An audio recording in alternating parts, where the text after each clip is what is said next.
Hey, bookworms and deep thinkers, welcome back to Books and Banter. Today, we're going on a deep dive into a book that promises to shake up your whole approach to self-improvement.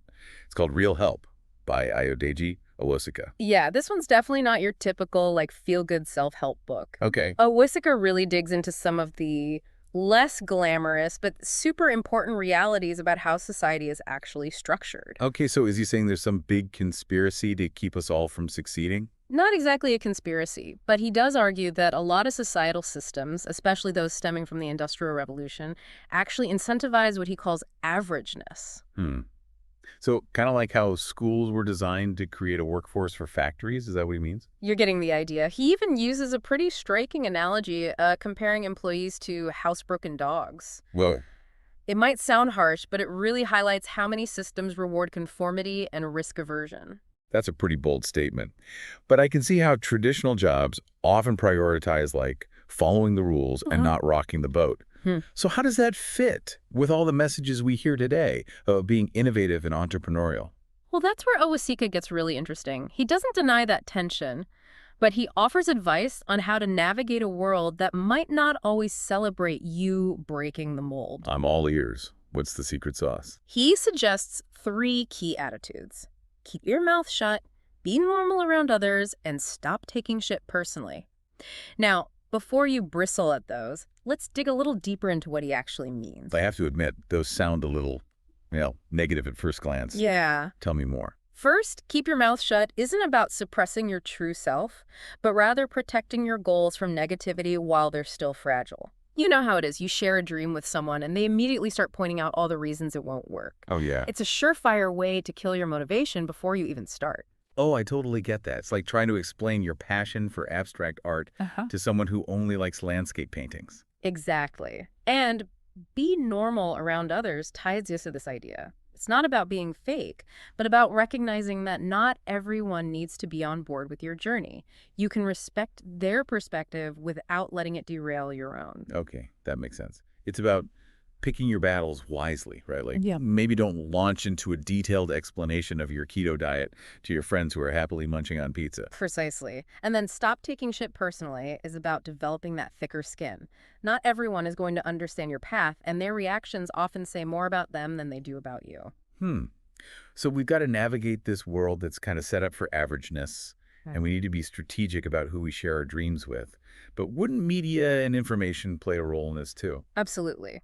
Owosika dives into how media often perpetuates this cycle, even if it's not always intentional. Okay. Think about it. News and social media thrive on engagement, which often means focusing on the sensational or the negative. So it's like those clickbait headlines that are designed to grab your attention but don't always reflect the full picture. You got it. He even compares some media tactics to how the food industry engineers products to be addictive. It's about recognizing these patterns and becoming more conscious consumers of information. So we're fighting against these ingrained societal structures, A&D navigating a media landscape that doesn't always have our best interests at heart. Is there even hope for breaking out of this average mold? Don't worry, Owosika isn't all doom and gloom. He's actually incredibly optimistic about the power individuals have to create their own success, even within these systems. Okay, shoo. I was starting to get a little discouraged.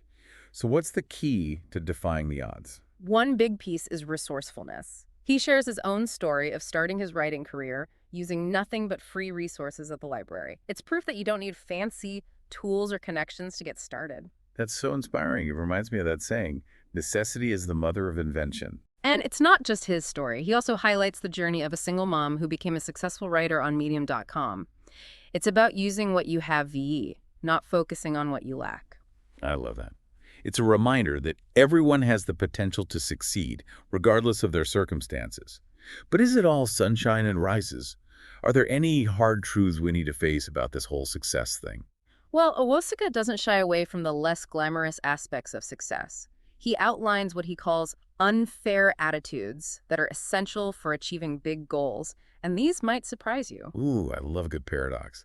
Tell me more about these unfair attitudes. One of the big ones is embracing loneliness.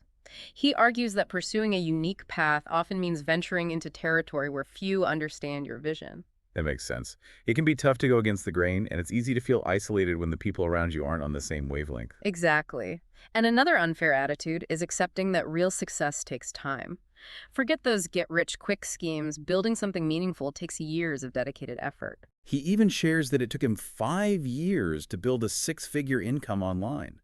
That's a far cry from the overnight success stories we often see on social media. Right, and it's such an important reality check. Building skills, gaining experience, and refining your craft, all of that takes time and consistent effort. It's about embracing the process, not just chasing the outcome. It's like becoming a master chef.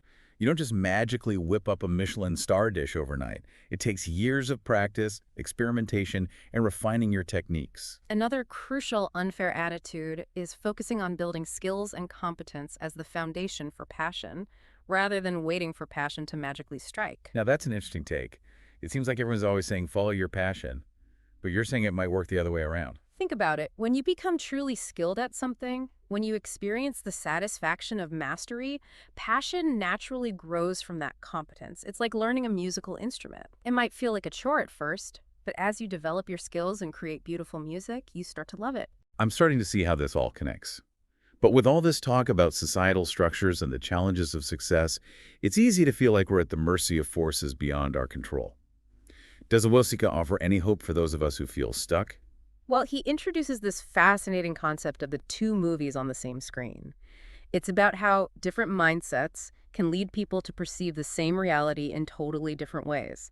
Some folks are wired to see limitations, while others see possibilities, even in challenging circumstances. It's like looking at a glass half full or half empty.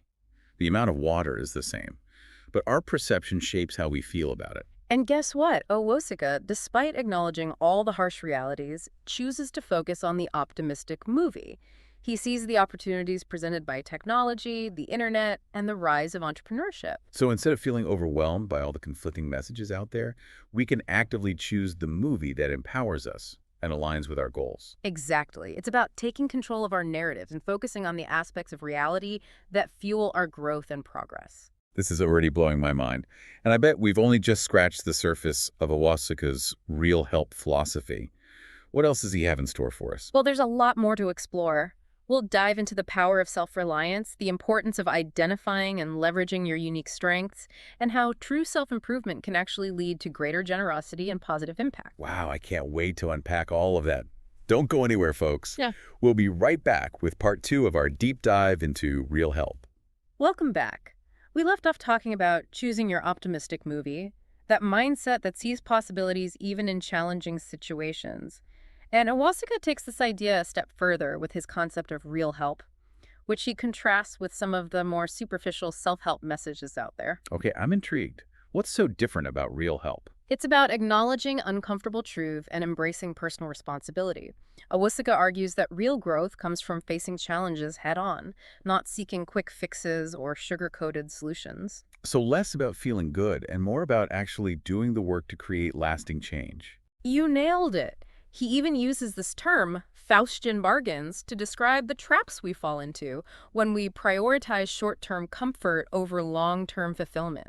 Think about it.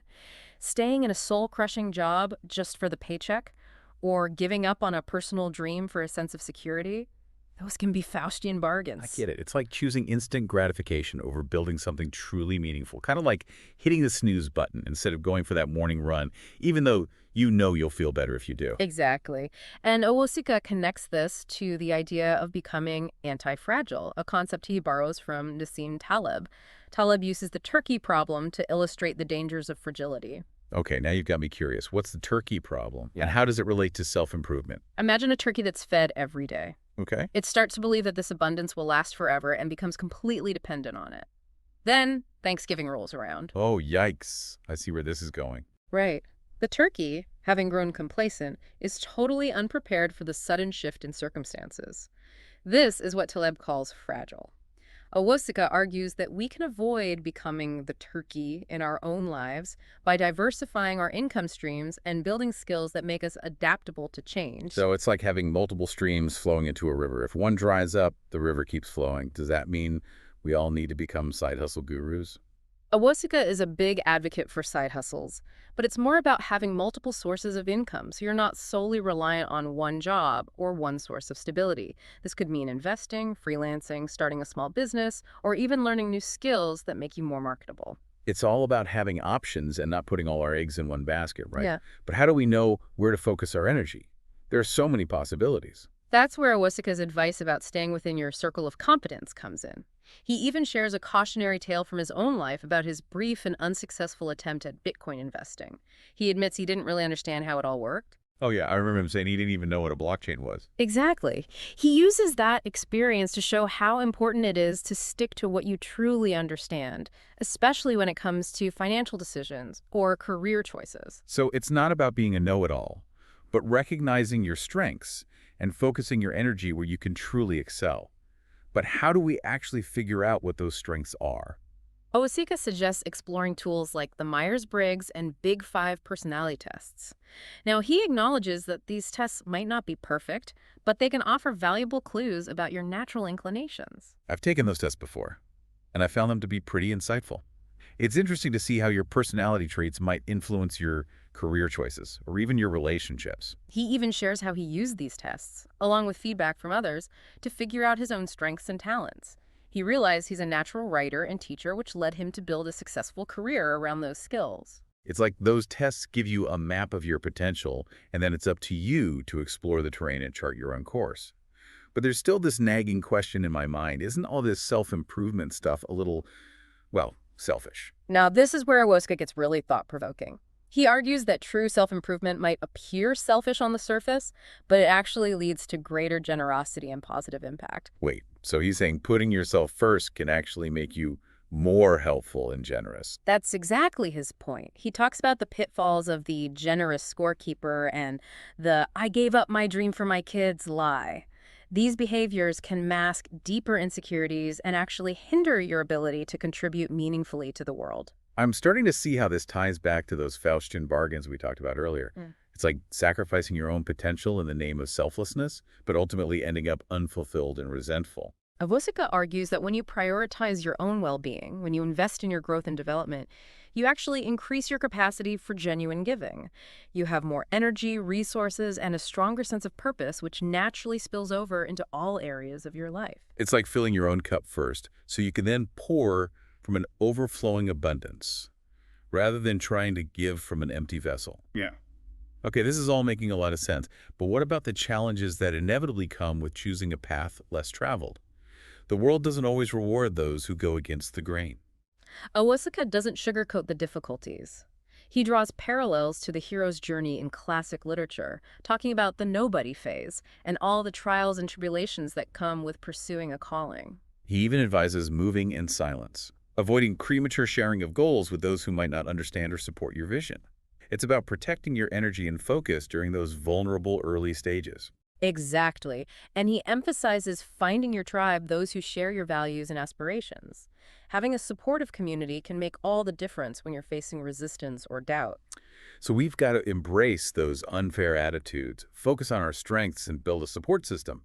But what about that moment when it all starts to click, when you see real progress and start to believe in yourself?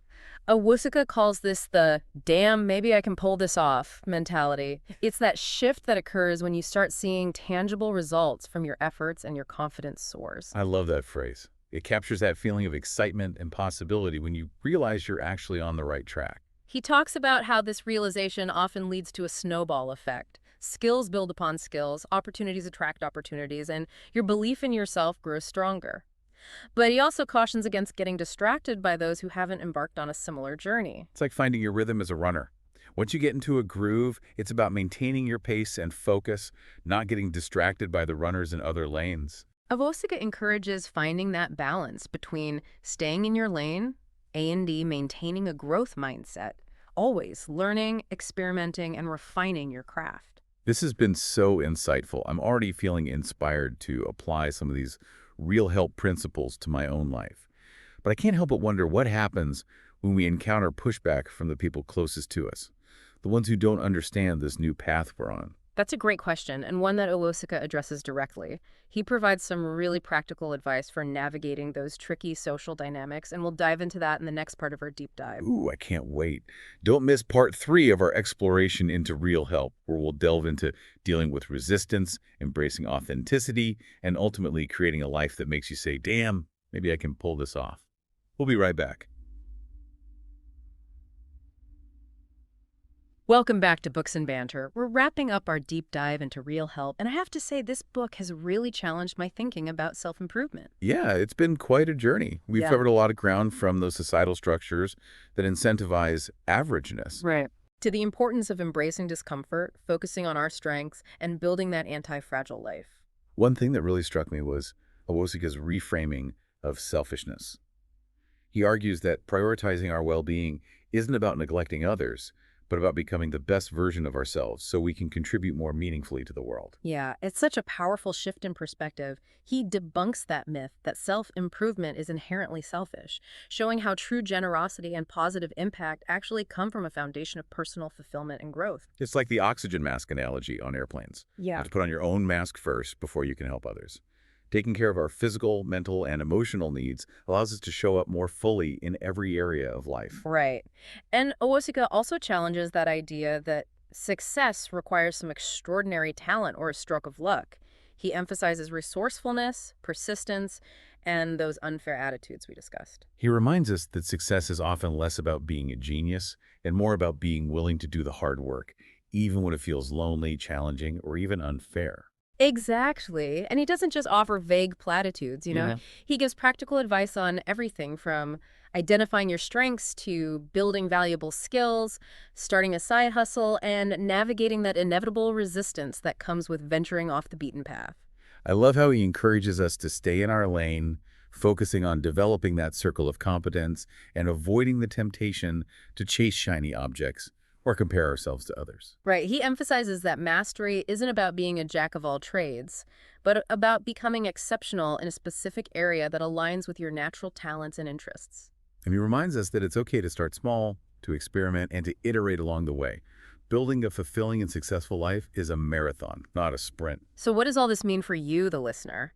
I think Owosika's Real Help offers a refreshing and empowering alternative to that often superficial self-improvement advice out there. Instead of seeking constant external validation or chasing fleeting moments of happiness, he encourages us to build a life that genuinely makes us say, damn, maybe I can pull this off. It's about embracing personal responsibility, acknowledging uncomfortable truths, and taking consistent action towards creating a life that aligns with your values and aspirations. And while Awosika doesn't sugarcoat the challenges, he provides the tools and mindset shifts we need to navigate those challenges and emerge stronger on the other side. So if you're tired of those fluffy self-help narratives and ready for a dose of real help, I highly recommend checking out Ayoduji Owosika's book. Yeah. It might just change your whole perspective on what it truly means to create a successful and fulfilling life. And that wraps up our deep dive into real help. We hope you found this exploration as insightful and inspiring as we did. Be sure to share your thoughts and takeaways in the comments below. We'd love to hear what resonated with you. And don't forget to subscribe to Books and Banter for more deep dives into thought-provoking books. Until next time, happy reading.